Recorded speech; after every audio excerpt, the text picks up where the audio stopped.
Okay, today we're going to hear from one of our old members, and he's relatively new though in our club, Ric Torgerson. And I'll tell you a little bit about him, and then he's going to come up and tell us some things we don't know about in the area that he specializes in. So he's a retired colonel, and on the civilian side, he trained for and worked as a zoo veterinarian, and has twice been a zoo director and then chief operating officer and later vice president with the National Wildlife and Animal Welfare Organization. As before, heading up the animal law enforcement and sheltering operations in Thurston County. He's a decorated Army officer who served 2 tours as branch qualified civil affairs officer for public health and general development capacity building while assigned to the State Department overseas.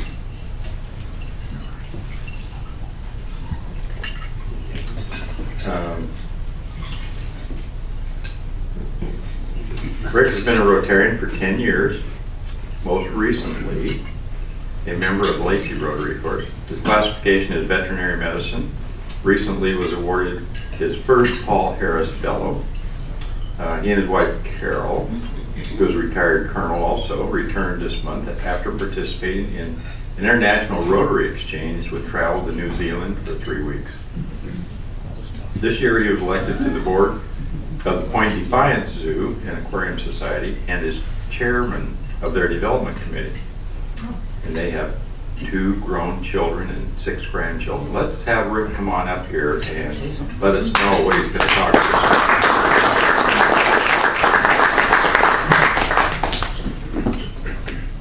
I'd rather be talking about New Zealand, but we'll make do with this today. I'd be happy to come back and visit with you individually or as a group at some point. Wow is all I can say. It was amazing to be over there. My career is sort of waxed and waned. I was working for some national organizations when the Army figured out they had me, and I'd been in the Veteran Corps for about 16 years at the time, and they realized I had a public health master's and had been doing all this other development stuff, or at least that's what I think happened, because they deployed me to Iraq. Quite a surprise at, what was I, 58 at the time. But in the AMED you can stay till you're 68, and I did just that. That's the only reason I became a colonel and got out of the Army. So I pointed that out because coming back to working with animals is a full circle for me. I've always had animals as pets, mostly cats, but my wife is allergic, so we have dogs at our house, one of which is an animal that's a rescue. He's an older little guy and he's doing really well. I call him my $10,000 dog because that's the bill we paid for his health issue he had about 3 years ago. But you know, animal ownership comes with responsibility, and one of the things we do is help make people or help encourage people to be responsible, and one of those ways is through enforcement. And I'll get off into that here in this discussion along with a number of other things. And this really is, I started with 78 slides, I think, and I'm down to less than 40, so no, I got a half an hour, I'm told, and I'll try and make it even quicker than that if I can. Like 20 minutes. 20 minutes, yes. By popular demand. Lost and found. This is probably one of the most beneficial things you can do to your pet, and that is put a chip in the neck.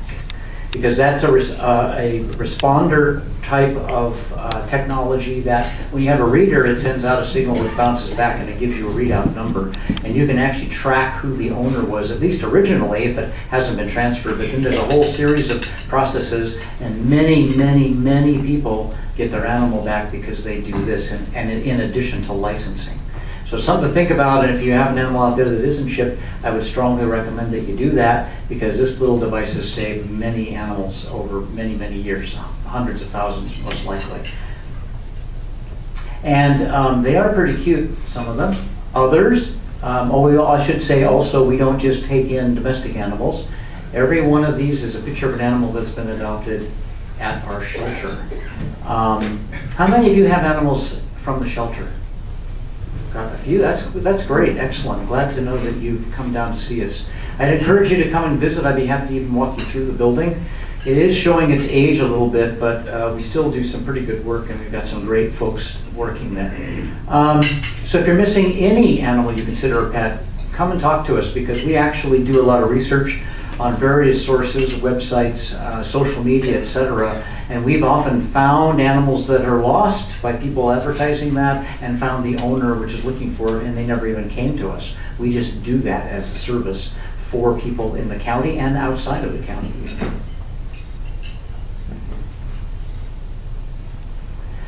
So, what are some of the things we see when animals come in? Well, they're not always perfect, let me tell you. A lot of animals are hit by cars or otherwise traumatized, and I'm not trying to gross you out at lunch here, but this is a reality that we face.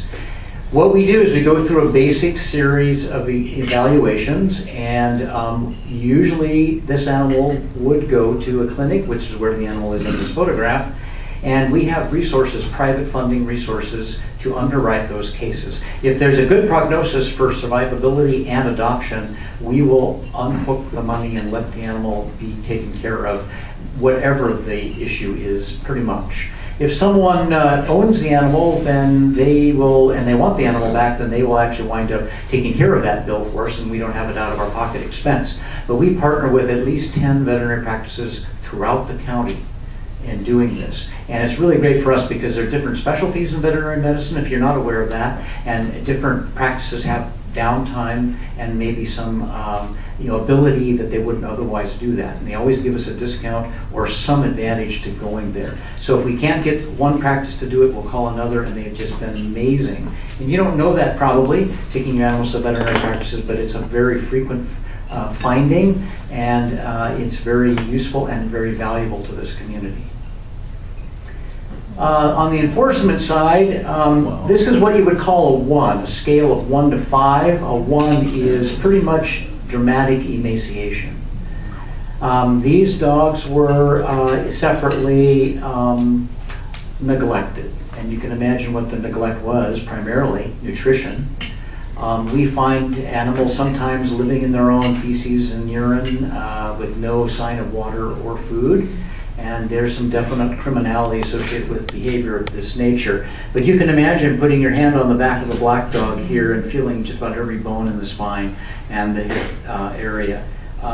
It goes up to 5. 5 is a little more in the chunky side. That can also be unhealthy, but certainly we see a lot of the thin animals. And we don't really have an obligation to work with hoof stock, but one of my staff members is the president of the Hoofed Animal Rescue Group, and so we support them as much as we can. But these dogs did really well. Matter of fact, they're doing better right here, playing and having a great time. And again, a little bit of support. Most likely a person took them for us and just gave them a good home and kept them socialized and fed them and treated them like they should be treated. And then as they were getting older too, here is another picture of the two faces looking at you a little closer up on the right. But here's what I was talking about earlier. Really no evidence of good care, not very clean or sanitary, often confined in a small cage, sometimes without shelter of any kind. And then of course, claiming that the animal's fine, there's no problems, and I'm feeding it every day, etc., when there's obvious evidence to the contrary. So what I'm trying to show you is that we see the best and not so best, maybe bad, and we see the ugly of humane care in our world that we live in. Not to belabor that point, but I just want you to know that making people responsible sometimes requires enforcing the law. Another trauma case again, and other situations like a dog that's bitten people or been menacing folks, we'll have to deal with those cases. But if you, as a complainant, don't file your complaint, we have really little to go on, because when you sign the statement that describes what you saw or experienced, that gives us evidence to actually go investigate the crime. We often also get animals from criminal search warrant cases or arrests where we go to the household with the sheriff's department or the police department, and the person at the household is arrested and they have animals. And where do they go? They come to the shelter. Until someone can actually come and take care of them for that owner. If that owner goes to jail, they have to make arrangements to do that. We have a minimum stay at the shelter. We don't stick to the minimum. We keep animals a lot longer than that. And we work with a number of organizations, provided we have the legal right to do this, and it depends on ownership and the courts. But we can actually work with various rescue groups in and outside of the county, depending on the situation and their desire, and I'll explain a little more about that later. Next. We also, you may not be aware, we have our officers are trained in emergency preparedness to a certain degree. Most of you remember Katrina. When Katrina hit New Orleans and the flood occurred, there were hundreds of people, if not thousands, who were stranded. We're not talking about the stadium as much as we're talking about residents that were underwater and people on the rooftops and whatnot. Many of those had animals. And you may or may not remember that there was a helicopter rescue or a boat rescue, I'm pretty sure it was helicopter though, where the woman was offered her rescue and she wouldn't leave her animal. Now that was a dramatic scene because that changed the way we look at those settings. And now there are provisions made like we tried to do, which was rescue the animals and keep them with the owner or keep them close to the owner. Because a lot of those animals that were rescued then by the organization I worked for, which was American Humane at the time, those animals were probably not returned to their owners because owners didn't come back to claim them in many cases, and they were sent to other states. They weren't euthanized. I mean, some were probably because of the conditions, as I mentioned, when they're very severe or there's very bad prognosis. But we actually, with American Humane, had hundreds of animals in our care for about 95 days after the event, and we're moving animals out. We tried to do everything we could, and HSUS and other organizations, ASPCA, all of us individually tried to do all things, and we actually called a conference and discussed as groups what we did well and what we didn't do so well, and we actually started dividing up some of the labor. It didn't matter so much how much publicity we got. We didn't care. We cared about the animals.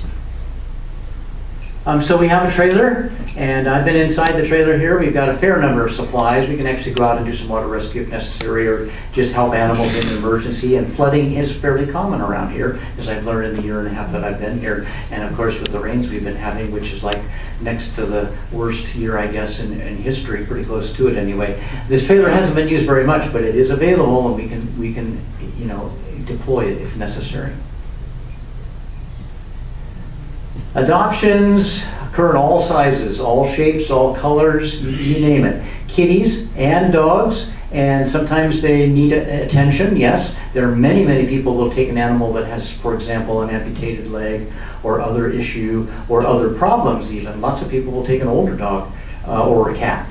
An older cat, adult cats tend to be a little bit hard to adopt.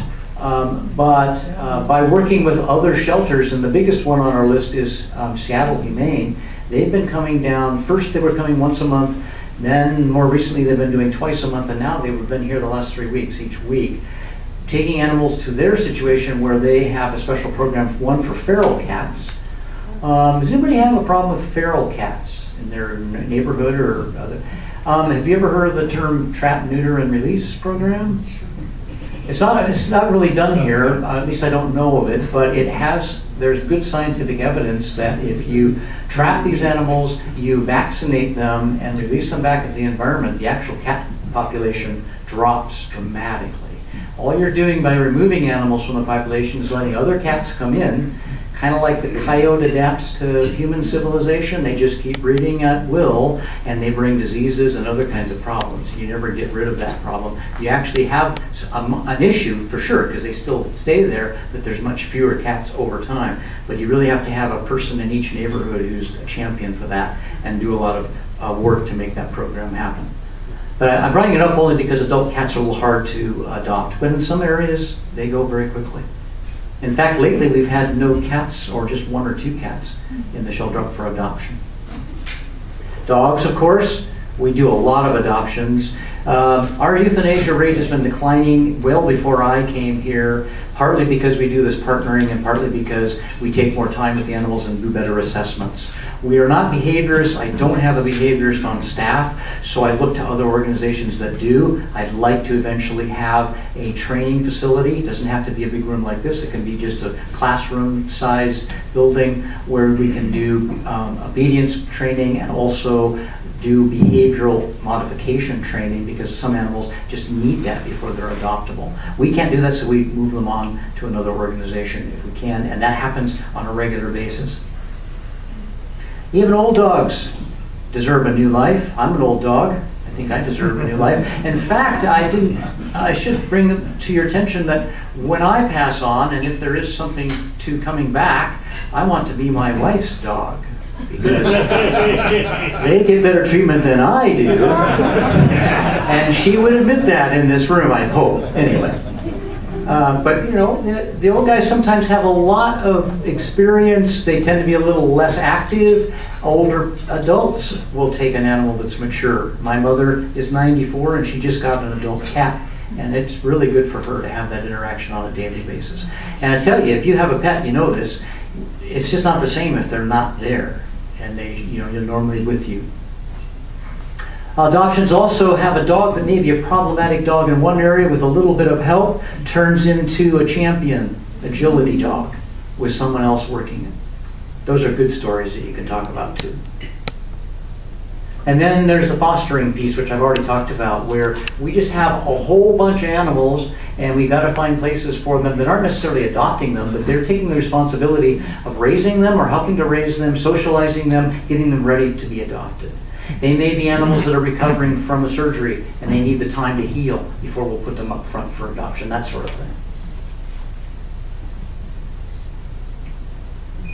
Here's one of the animals that has an amputated limb, a cat that in a fostering situation, well, that heals. But they can come in all shapes and sizes. And again, we had a recent case about a year ago, about 16 months ago, where we had animals that we seized because of a cruelty case. They were neglected, and they were all dogs. And one female, she was pregnant and had a litter. So we had a total of 12 or 14 dogs for that year, puppies born and raised in our shelter. Did we like that? No. Did we want to change it? Yes. Did we want to foster them out? You bet. But we didn't have the legal right to do that because there was still, case was pending. And it kept getting pushed to the right before we actually did finally get the rights to own the animals and actually work with others to distribute them to various organizations. And there's a city employee in Lacey, and she has this great dog who's nervous as all get out, doesn't like the grass in the backyard, all kinds of phobias because he just never saw it before. And he's an adult dog, essentially, now. And you may not know this, but animals, not dissimilar to people, have openings in their development that are key to their socialization. If they grow through that period and they haven't been socialized with people or other animals, then they tend to behave differently and are more difficult to adopt and can be sometimes behaviorally problematic. So whole science based on that growing of those animals. But fostering again, and then volunteers. We have a ton of volunteers. You don't just jump in and take care of animals. We have programs that we put on various times. I'm actually working with some of the enforcement departments in the county to, when they have their fairs, they'll have open houses and that sort of thing. We did it with Lacey this last year. I've got one of my officers there to show off the equipment, talk about what we do and what we don't do, and that we have other services that you're learning about today. Volunteers help with licensing, record keeping, cleaning, all kinds of stuff. But you don't start off with the animals. You have to sort of prove yourself and your commitment to coming after some training, and then we'll let you work into those other areas. Right now we have a disease problem in the cat area, and we just have to keep everybody with staff out of there, unfortunately. And we do that from time to time because we're trying to eliminate the problem. I had a volunteer this last year. He actually had to go for shoulder surgery, but he came 7 days a week and walked every dog in the building. He did it for a year. And the only reason he hasn't come back is I don't think he can raise his arm any higher than this at the moment. But we would welcome him back. But we have other people now doing this. Yeah, and as Ken was showing, you don't want to be pulled if you got shoulder surgery trying to heal from. But we have a backyard area. We can fence the animal completely in and get exercise for them. And there's more than a quarter-mile trail behind the shelter where we can walk animals out in the back. We have to avoid some of the people that live back there, though, in the woods. Donations. We actually haven't had to buy dog food for about 4 years now because of donations, not just by individuals, but by firms. And it doesn't come all at once, but it does come in, and it seems to keep coming. And we have to take anything from you. We support Big Dog Fix, which is a Ugandan program where they've set up the first ever veterinary clinic, and they're actually working with animals, vaccinating for rabies, doing health examinations, doing emergency care, that sort of thing. Something that they've never had before. And they need leashes and collars, simple things like that. We can provide them in abundance, and we've been doing that, and they're just, I can share that with you at some point in the future. We can talk about that program. But the kids like to do this too, and children in school will sometimes give us money, have a bake sale or some other thing, and they'll also collect from their neighbors and their families and bring things to us. And every day someone walks in the shelter and puts something in our donation bins. Many of items of that nature are reusable. Almost some of them are brand new. Still have the tags on them. So again, there's a check there that's good for us too. So money works, but the food donations and other donations also are very helpful. But there's a large free donation that we have stored in the back. You can imagine we can go for quite a while with that amount of food. We also get these kinds of donations too, and we give these away to people that don't have these. And anybody that comes in that needs something like this, we can do that. Again, to help them, we'd rather work with somebody and improve their ability to take care of their animal than take the animal away from them, if we can. And so there's a whole group of these kinds of shelters out in the back that are freely available. Overpopulation is a huge issue, and everything that we adopt has been spayed or neutered. And that's just our policy, and that's the way we have to operate. We're not a no-kill shelter. We can't afford to be a no-kill shelter. We are a public shelter. We are a community, a public-funded program. The cities of Lacey, Olympia, and Tumwater, and the county underwrite us. Licensed sales help with those costs. Our budget is about $2.1 million, and it's been keeping up just barely with inflation for the last 10 years or so. If you look at a national average for shelters that provide what I'm talking about here, and also the animal law enforcement piece, and you just don't look about size of shelter, particularly just look at what's out there, the budget is about right where we're at. And as I told the West Lacey Club when they asked me, well, how much money do you want? Well, I said we could use more than we are able to right now, but we do provide services to many people all over the county. But that's an average budget, and I'm not average. And if you know my staff and how well they're trained, they're not average either. And I think we go to great lengths taking the extra yard to do the right thing for the animals. That's our first choice in our weekly meetings. What's the best interest for the animal, and what can we do to make it work for that animal? And it isn't always us. That's why we use other people too. Some of our companion agencies that help us out, that's part of the mission. Again, we cooperate with these, but there's a lot more now. This is an older slide. And then working around the shelter, you can come in, we can identify any licensed pet, that's for sure, look through the records, find out who is the last owner or the current owner. Tag pets are returned to their owner when possible, and we have a lost pet hotline. Our website is jointanimalservices.org, and if you have a chance, you might want to look at that because there's much more information than I can give you in a 20-25 minute talk. Lost and found kiosk available. We have lots of people come in, look through the books, because if we know an animal's lost in the area and it's published somewhere, we'll take the picture out, put it on a hard copy, describe the animal, and put it in our book. People can come in and look through and compare. Is this my animal? And you can very easily, most times, identify which animal's which simply because of the markings, size, the breed, etc. And we're certainly available for animal-related questions. We also inspect, monitor, and have complaint resolution with local pet stores.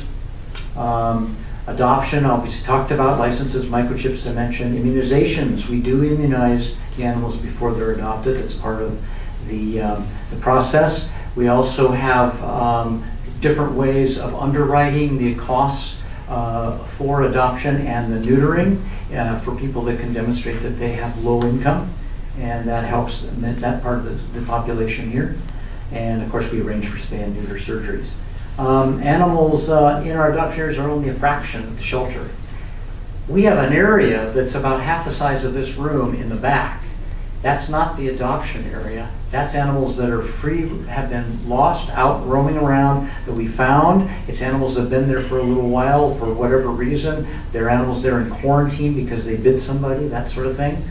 And so we are definitely plus up in the back room. And I tell you, I have a bad ear because of my military background, and I can't hardly go back there because my ear rings without noise. And when you have a bunch of dogs barking, when we revamp the shelter, which we're planning to do, although it may not be a permanent home, we plan to put sound baffling in the room and actually divide it up into smaller areas to give us more opportunity to house animals differently based on their needs.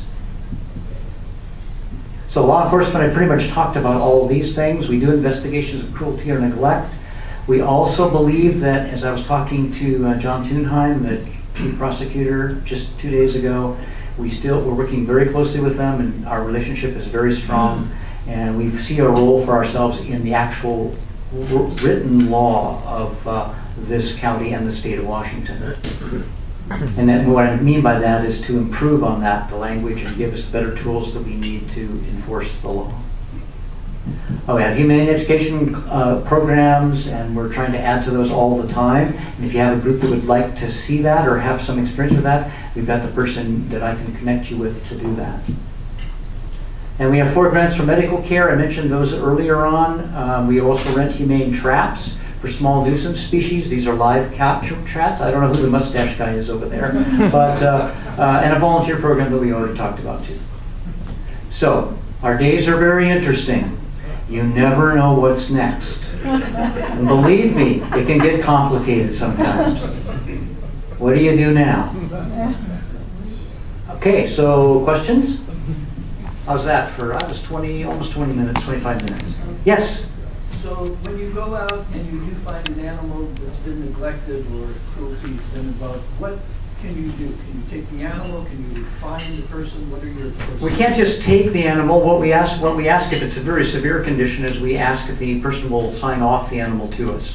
And with that in mind, it's explained to that person that here are the conditions we find, here are what we see as violations. If you give us the animal, we will find a home for it that meets the law. If they want to keep the animal and we are there to help them, if they can demonstrate to us that they're improving, then we'll work with them to improve. If there's a complaint filed or there's a warrant that we can actually go inside the property, then we might find other animals that are in trouble and have to seize them. But generally speaking, it could be that as much as that, but most of the time we try and work with individuals. But remember now, we won't investigate very much at all if we don't have a complaint. And we like to get more than one complaint. The letter of the law is, with evidence, a scientifically based determination of whether there's cruelty or not. It's professional opinion in some cases, but it really does need to be based in evidence. So, yes, Jim. Do you deal with larger animals? No, well, we do indirectly because we have one staff member who's the president of that welfare, that rescue. And so we lend our assistance, but we don't do it on our time because our mission is with small animals. Yes? You'll be happy to know that Panorama is doing some earthquake planning. And they have designated warming areas for pets and people, but the species that has priority is birds. They have to be kept warm and other people. Yeah, and pet birds tend to be, confined into a cage of some kind, hopefully a decently sized one. They generally have to have a heat source, reptiles as well. So you can't just have them outside in the yard, especially in the weather we have here a lot of the year. There was another question or two. Yes, back there. Last two. Oh, when you pick up a stray animal and bring them in, how long do you keep them before you make them available for adoption? Well, I think the minimum is about 3 days, but what we do is we keep them longer than that. It's usually generally a minimum of 4, and we don't necessarily keep them, but that doesn't mean we we euthanize them. We actually move them towards those other partners that we have. Again, it's a volume issue. The time and the effort and the expense of all of that, when you have a full load in that back room, it's hard and difficult. And we tend to fill up and get overfilled. So where we can make space for ourselves, because we just can't anticipate the next situation. And it can be as many as I mentioned earlier, 15 new animals come in. That's when we get into trouble. I hope that answered your question. Last Yes. question, Ben.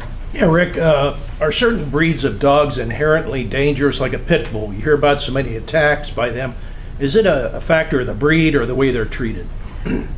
My opinion is it's the way they're brought up, the way they're treated. Pit bulls have a really bad reputation. Rottweilers have a bad reputation. I've owned 2 Rotties, and I've been very careful to bring them up to be very manageable, not aggressive towards other animals or people. But certain breeds tend to be a one-owner kind of dog, and if they get moved around a lot, they can be more problematic. A lot of the pit bulls are used for fighting and other things that are illegal in and of themselves, but nonetheless they tend to get a bad reputation. We have staff that have pit bulls as pets that are rescue dogs, and they're great dogs. So I think it's a mistake to outlaw breeds per se. I think it falls back on the responsibility of the owners. And hopefully we can avoid some of the serious issues that arise when owners are not responsible, the animals are dangerous.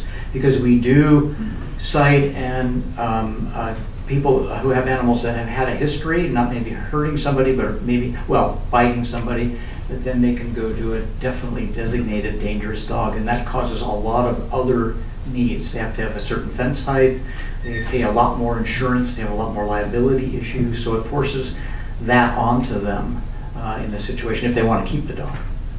And I'm sorry, one more thing. We do have a public safety issue. That would be a dangerous dog in our hands is not likely to go to another organization or be adopted through us. If there's any indication, if it's simple, food aggression perhaps, maybe a group will take them, that's fine. But if they are dangerous or they have a history or they're biting people, we have to use them.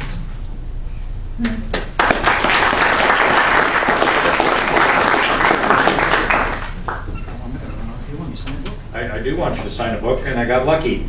Sheep on a ship. Is this from New Zealand? Yeah. Yeah, 2 birds with 1 stone. And you can take it out to that way. Okay.